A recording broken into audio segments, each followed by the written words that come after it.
voici ici la mosquée du prophète, sallallahu alayhi wa sallam, comme elle était au début, une fois qu'il est arrivé à Médine. Alors tout d'abord, vous remarquerez qu'en bas, la mosquée elle est construite à partir sur des roches volcaniques et au-dessus vous avez des briques avec de la terre cuite. Et la taille de la mosquée c'est quoi? C'est qu'elle fait 35 mètres de longueur pour 30 mètres environ de largeur. Ensuite, les musulmans prièrent en direction de Al-Aqsa, c'est-à-dire dans cette direction, dans le nord de la ville de Médine. Donc il y avait une porte dans le sud de la mosquée et ici vous avez une porte qui s'appelle Bab Jibril et une porte qui s'appelle ici Bab Ar-Rahma. Et là vous aviez deux appartements au début, l'appartement de Aïcha radiallahu ta'ala anha et l'appartement de Saouda. Par contre il y avait un espace ici entre la mosquée et l'appartement de Aïcha.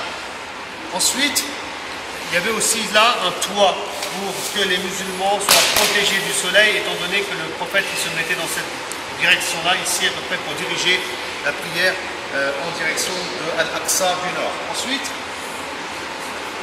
en l'an 2 de l'Hégire, il y a eu un changement de qibla, donc on ne va plus prier en direction du nord, mais en direction de la Mecque qui est au sud. Donc le toit, on va le déplacer, on va le mettre à ce niveau-là. Par contre, on va condamner la porte qui était présente ici. Bab Jibril et Bab Rahma vont rester. Et là, on va mettre un toit, et ce lieu-là, on va le consacrer à ceux qu'on appelle Ahlus Soufa. Ils étaient en moyenne toujours 70 dans la région. Les Ahlus Soufa, qui sont les réfugiés, les démunis, ils sont présents ici en attente qu'on leur trouve une demeure. Et on a des grands savants parmi les Ahlus Soufa qui seront présents ici, surtout des savants du hadith, dont Abu Huraira qui rapporte plus de 5000 hadiths.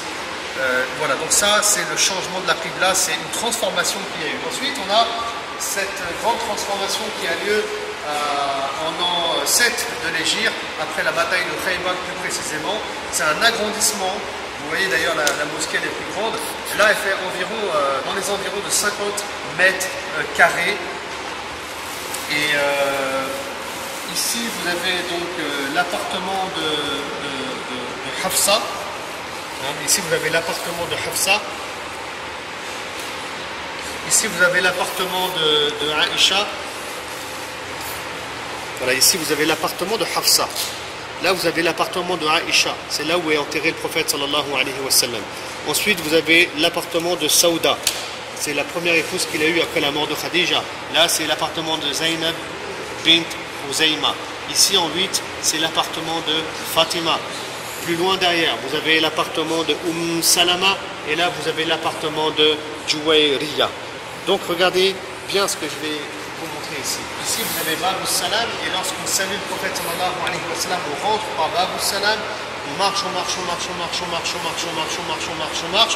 et on arrive ici au niveau de l'appartement de Hafsa et c'est là qu'on est pour saluer le prophète sallallahu alayhi wa sallam, puis Abu Bakr, puis Omar. Et ensuite on continue et on va vers la sortie. Donc la sortie elle est à peu près à ce niveau-là et d'ailleurs c'est aussi à ce niveau-là que se trouvait au niveau de la sortie la maison de Othman ibn Affan, bien qu'elle ne soit pas présente ici, radiallahu ta'ala anhu. Et il y a d'autres demeures encore, mais si elles ne sont pas présentes, c'est parce qu'il y a quelques doutes sur la certitude des lieux. Non. Barakallahu fikum, c'était voilà, juste pour vous présenter un peu l'évolution de la mosquée du prophète sallallahu alayhi wa sallam, et il y a tellement de choses à dire.